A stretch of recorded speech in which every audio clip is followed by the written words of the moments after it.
I never really thought he could die. He'd cheated death so many times. It's hard to imagine never seeing his face or hearing his voice again, or taking his easygoing nature for granted. His luck ran out. Today on the Comic Book Report, Superman: The Death and Return of Superman Omnibus from DC Comics. Stick around and check it out.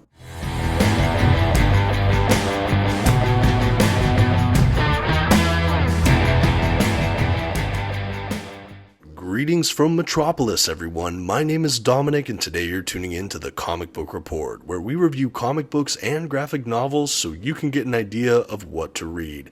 And today, I've got a heavy hitter for all of you. Of course, we're talking about The Death and Return of Superman Omnibus. And frankly, this is a book I've been hoping to get in omnibus format for some time now, and I'm elated to finally have a copy. Before we jump into the review, I do want to say a special thank you to our sponsor, OrganicPriceBooks.com. If you're hoping to get your own comic book collected editions, I highly encourage you to check out their website. You can find a link in the description for this video. If you find something you like, you can even use my discount code at checkout, TheComicBookReport, to receive $2 off of your order. Please note if you use my affiliate link or code to make a purchase, I will earn a small commission, but it's a fantastic way to support the channel. Thank you so much for considering. Now let's get started with today's Omnibus review. First, some quick facts about today's collection. The issues in this volume were written primarily by Dan Jurgens, Louise Simonson, Jerry Ordway, Roger Stern, and more, and illustrated primarily by John Bogdanov, Tom Grummett, Jackson Geiss, Dan Jurgens, and more.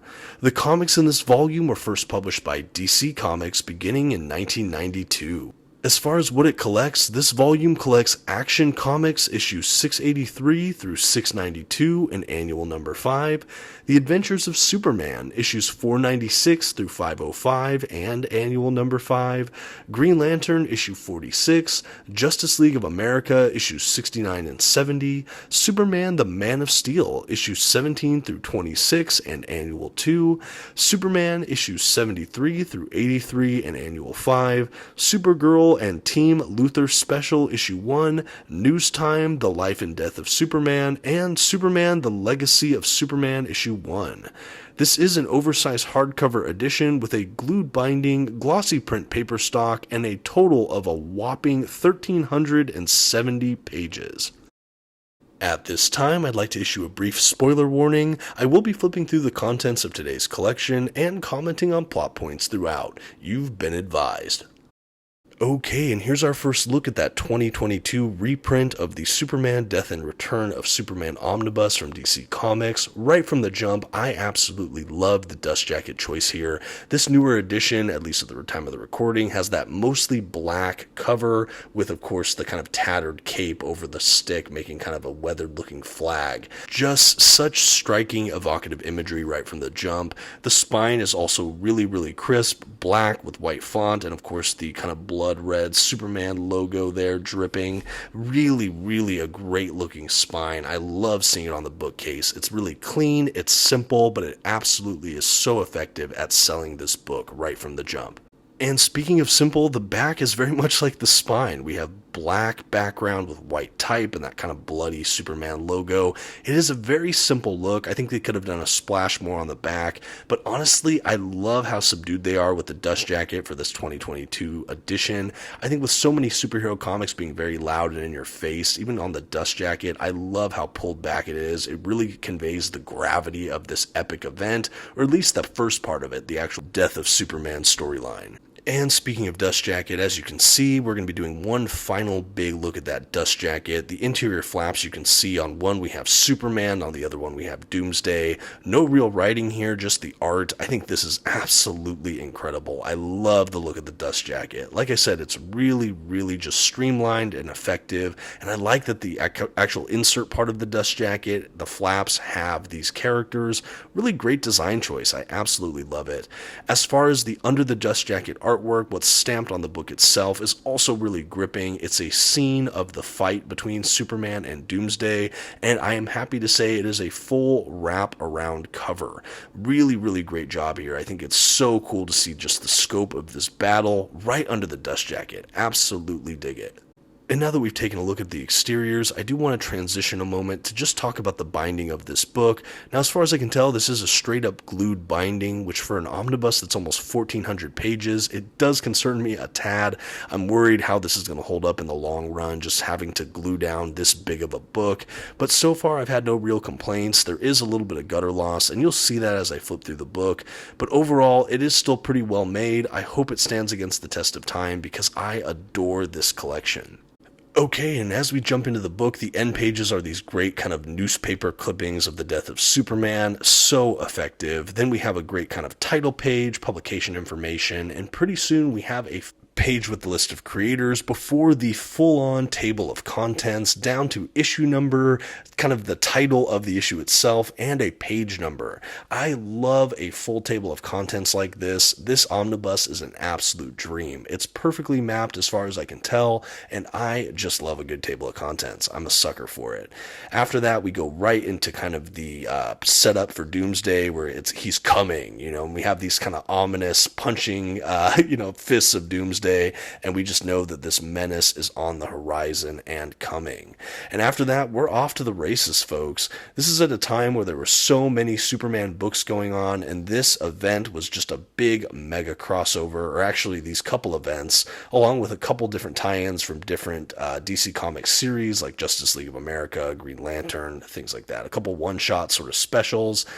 This book has it all. This is an incredible omnibus at almost 1,400 pages. This thing is truly packed out. I will say before I go too much further that I first read these stories, at least most of them, across 3 older trade paperbacks collections that I had. Superman, The Death of Superman, then I had Funeral for a Friend, and then I think it was The Reign of the Superman, or The Return of Superman, or something. I can't remember what that collection was called, but they're really, really old. The pages had kind of browned or yellowed a bit with age, but I love these stories. I think this omnibus, it's called The Death and Return of Superman. I think a lot of people think of it as the Death of Superman omnibus, but let me assure you that and return of is a really big factor in this book, as well as that whole time of grieving or mourning, the Funeral for a Friend era.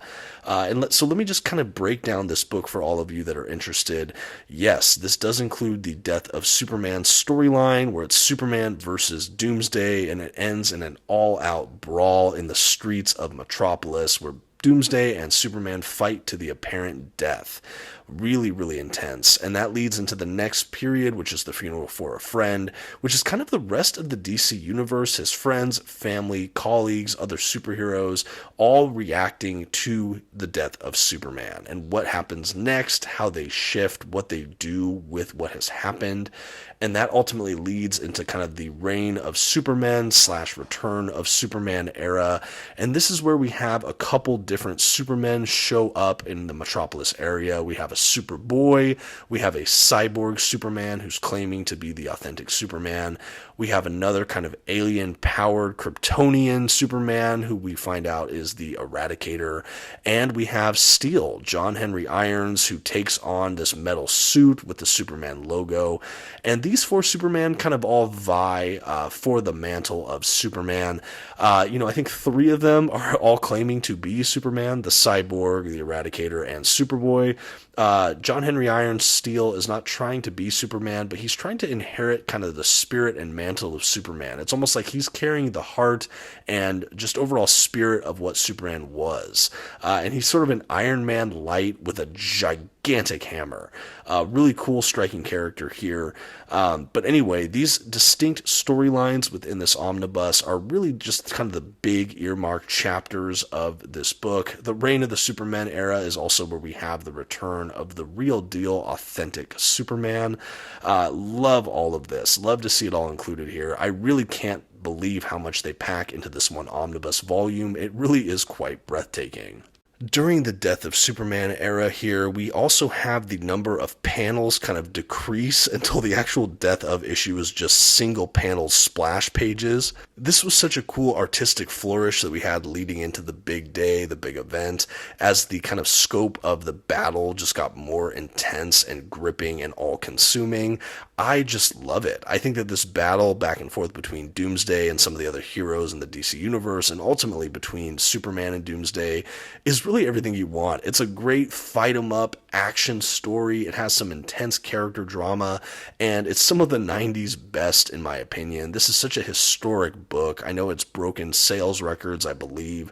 I know certainly this is an issue I had always heard about, and I love being able to read it in oversized format. The 2022 edition here also has that fold-out page where we have Superman kind of collapse back in death. I believe older editions of this omnibus print this flap page as the next 2 pages. So this omnibus is a bit special. I believe from here on out we'll probably see this kind of fold out. It reminds me a little bit of what I saw in the Ultimates omnibus over at Marvel Comics, where we had just that big epic battle that folded out. A really nice feature in a book this size. I'm really impressed they still did that fold out. It's really, really fun. I love it. It folds nicely in here. You would never really know until you got to the issue. Just such a labor of love. Great touch, DC. What a great addition to this collection. Really wowed here. After the death of Superman, essentially we go to that NewsTime issue here, which is sort of a special. It's almost as if it's a magazine that's published within the DC universe. If I'm honest, I found this to be a really cool feature in addition to this omnibus, but overall I found this a bit tedious or monotonous. I honestly kind of skimmed through it myself. I had never read that NewsTime issue, and I kind of, again, just cherry-picked it. I skimmed it because there was only a few articles in here that really jumped out at me. I found myself less interested in some of the smaller little articles they sandwiched in there, but I love still seeing it. I love some of the advertisements we had within this kind of fake magazine, and it was a really good kind of segue into the next sequence of issues in this omnibus, basically entering into that funeral for a friend era where we have so many people kind of eulogizing Superman in different ways, trying to honor him.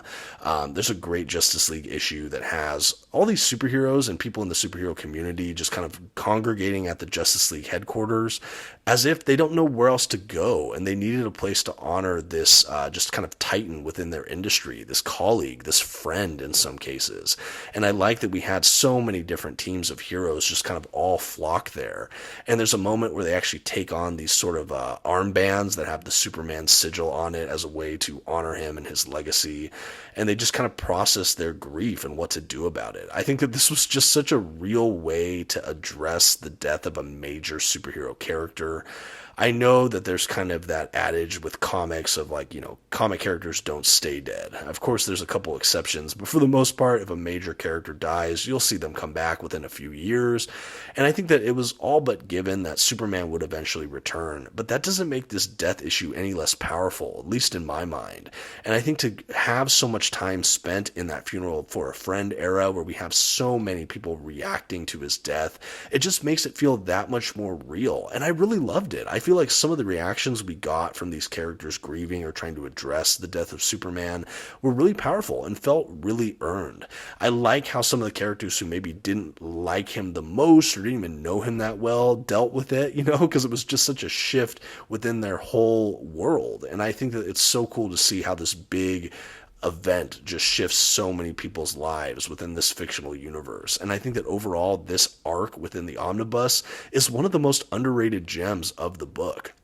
I mean, just think about the title for this omnibus, The Death and Return of Superman Omnibus. It deals with the arc that has to do with the death of and the return of, but that whole middle section, it's not even observed in the title, and yet I think it's some of the most gripping. And we just get to see characters exploring emotions in a kind of different way that I've never seen with a lot of these characters before. Yeah, wow. Just revisiting some of these issues and even flipping through it, it just brings all these emotions back to the surface for me. This is such a cool era for DC, at least in my mind. This is the early 90s, and I love all the art attached to this book, all the artists. I think they do a really great job across so many different titles and issues of feeling like we kind of have a singular vision for these events. I feel like there's a kind of sense of narrative continuity, visual continuity, and even though the art changes hands a few times and the authors change hands a few times, I think that there's still a level of consistency here that is pretty impressive. Honestly, I feel like it doesn't really take me out of the narrative a ton as you read through the book, and that is really, really great given the scope of this book and the time it was written. I think it's just really well done. I will say that there are smaller little story arcs within each of these big subsections in this omnibus. I'm not going to go into really specific detail on some of these stories. I'm going to do more of a broad strokes review or overview here. Yes, there'll be a couple spoilers. I did mention that at the beginning, but I'm not going to go into super great detail because I want there to be some left for those that want to pick up this book and enjoy for themselves. But I also want to give prospective readers or those that just want to know a little bit about the overall shape of this book. After that kind of funeral for a friend era, we have this sort of reign of the Supermen period as we get into the return of Superman. And I think that this is also such a creative idea within the DC universe. I know these stories are decades old now, but I still think it was so creative that they did this at the time. I know my first time reading these issues, probably over a decade ago now, or pretty close to it, they still gripped me back then, and looking through it now, I'm like, wow, yeah, it still holds up. And I know they've made some DC animated movies about this period, but you gotta read the comics for yourselves. They have so many just gem kind of moments here. This reign of the Superman era of Superman comics, again, it's characterized by these basically four Superman figures: Superboy, the cyborg Superman, the Kryptonian Superman or the Eradicator, and then Steel, of course. And again, we have Superman across effectively, I think, four different comic book titles at the time, so it's really neatly divided here for the most part, I think. Anyway, I really like the different Supermen we get in this period because you're kind of left guessing at first, like, who is the real Superman? Are any of them the real Superman? What's going on here? You look at Superboy, you're like, okay, did he de-age? What's going on with this situation here with Superboy? He has kind of a more confident, cocksure attitude, which is refreshing and interesting. The cyborg Superman, I thought, was in some ways the most haunting, claiming to be the real Superman who was grievously injured after fighting Doomsday and put together like part machine, part man. Really creepy stuff. I remember that image and the look of Cyborg Superman just really kind of freaking me out in a good way. I still get kind of chills looking at some of the art of that and just contemplating, like, could this be the real Superman? And as you read through those issues, you're almost hoping it's not because of how disfigured he's been and, you know, becoming this hybrid man machine. And then kind of the Kryptonian, the idea that maybe he's kind of gone more in tune with his Kryptonian nature, and that's why he's feeling more alien.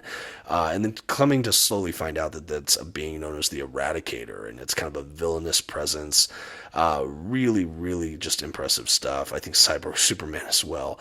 And then we have Steel, and I think that this was also a really great swing for the Superman books at the time. I love that this guy wasn't claiming to be Superman like so many of the others, but he's trying to live up to the legacy, to take on that mantle, to wear the S on his chest, and to fight for right in Metropolis. And I think that John Henry Irons is a really powerful, cool character. I love that he's a person of color. I like that he kind of does his own thing. I like that he has that gigantic hammer. And I think that this is just such a fun addition to the mix of the reign of the Supermen, that this guy isn't even trying to be a Superman. He's trying to honor Superman and take on so much of what Superman stood for.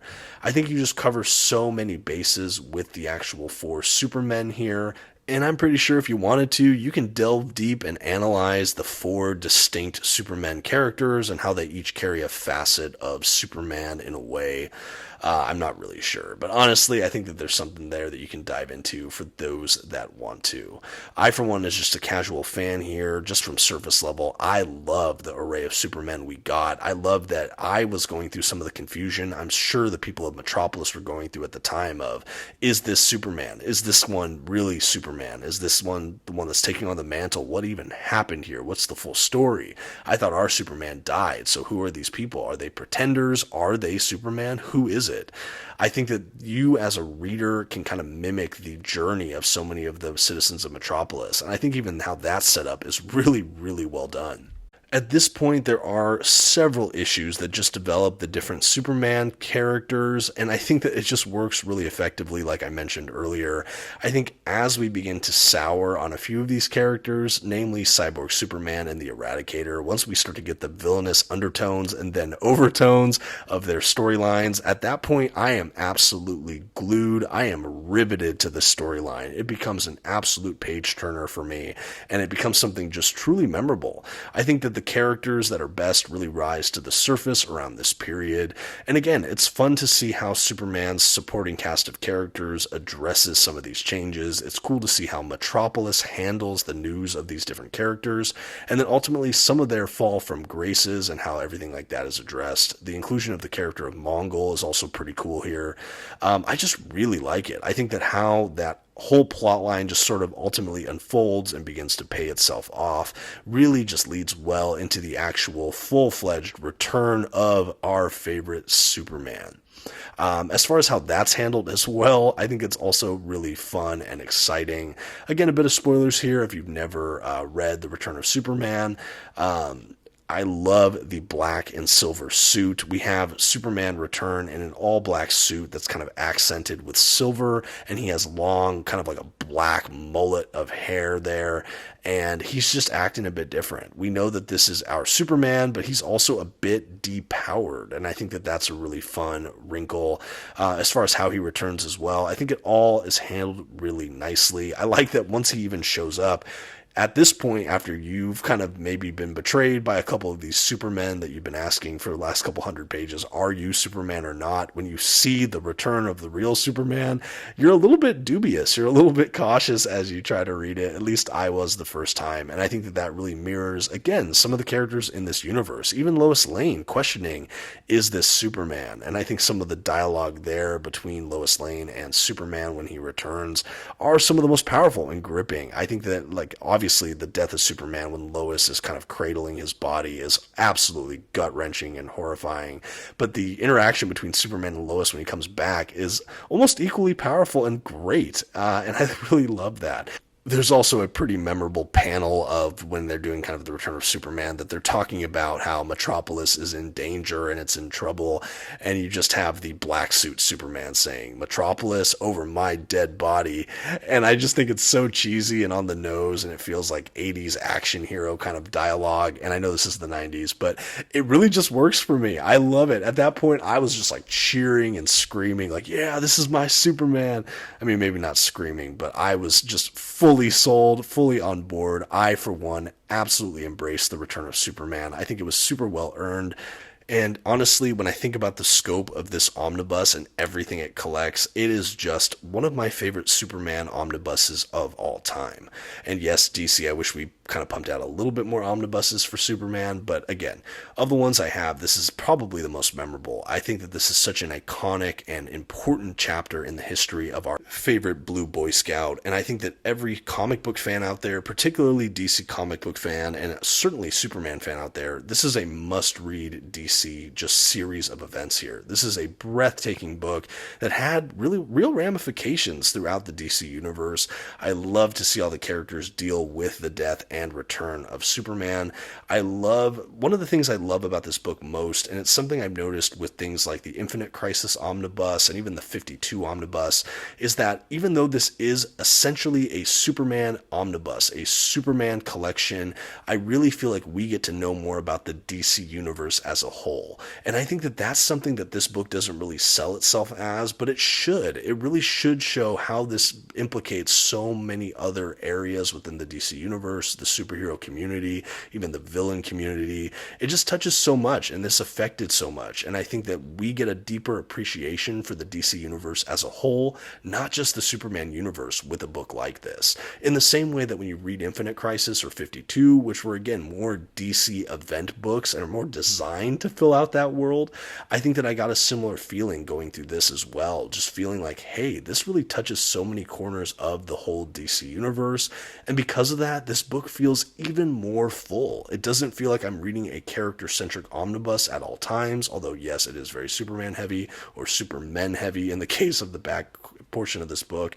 But again, we get to see so many of the other supporting casts of heroes and villains, friends, colleagues, allies, all dealing with these revelations about their favorite superhero within this universe. And I just love the way it just impacts so much of their world. The last couple issues at the back here, just while I'm flipping through it, we have kind of a change of pace with the art direction, and I love it. We're starting to get some of that 90s experimental panel layout and just really big overblown splash pages, zoomed up faces of superheroes. I just really think that this is a great set of like issue or two at the back here. Really, really beautiful stuff. I think the art absolutely sells these last couple issues. Really, really love it. Just wanted to note that as we kind of transition here.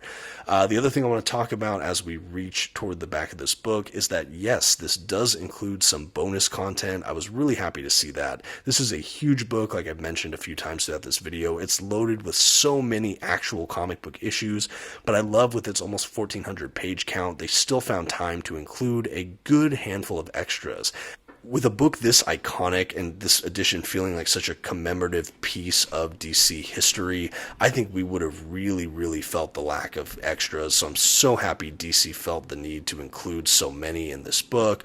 We have a great kind of outro essay kind of thing. We have some great cover art, the art of different collections, some different production kind of behind the scenes art, imagery, things like that. Love, love, love it. And here they are. Here's some of the extras we were just talking about, the essays, and then the different kind of cover art. We have the art for some of the trade paperback collections, and I just love it. I love flipping through all these extras at the back. Like I said, I think DC really put a lot into the extras here. I know it's not like the Flash by Mark Waid Omnibus. For those that watched that review, it had basically no extras, which was such a bummer for such an iconic run. I'm still finger crossed on the second volume of that. I'm hoping it gets released, and I'm hoping it has a bigger wealth of extras at the back. Anyway, this does not suffer from that problem. Thankfully, I love all of the extras we get at this book. I love seeing all the different artwork, some of the behind the scenes sketches and stuff. Really, really great stuff. As an omnibus collector, this stuff is absolute gold. This is the special features. These are the cherries on top. I'm here for the oversized issues and hardcover edition, but the extras are just really, really a great added feature. And now we have reached the end of the Superman Death and Return of Superman Omnibus, and all that's left to do today is to give this collection a grade. For this true DC comic book epic that showcases some pivotal chapters in the life and times of our favorite Blue Boy Scout Superman, the Comic Book Report has to give Superman The Death and Return of Superman Omnibus a B+. This collection has everything I want for this event book. However, I do think it was a little bit bloated. I wouldn't take away any of the issues, but I do think that this collection takes a bit to get through. Yes, once it gets going, it becomes an absolute page turner, but there are a couple issues as you get through the middle of it that feel like a bit of a slog here and there, at least in my opinion. I love how much this book impacted the DC universe. I loved all the supporting characters. I think that this edition is absolutely gorgeous. I'm nervous about that glued binding. I'm a little disheartened at some of the gutter loss, but overall a stellar collection that I would heartily recommend for all out there, a must-read collection. But let me know what you think of this omnibus in the comments, and until next time, this has been the Comic Book Report. Please don't forget to give this video a like and maybe check out one of my others. Until next time, have a good one.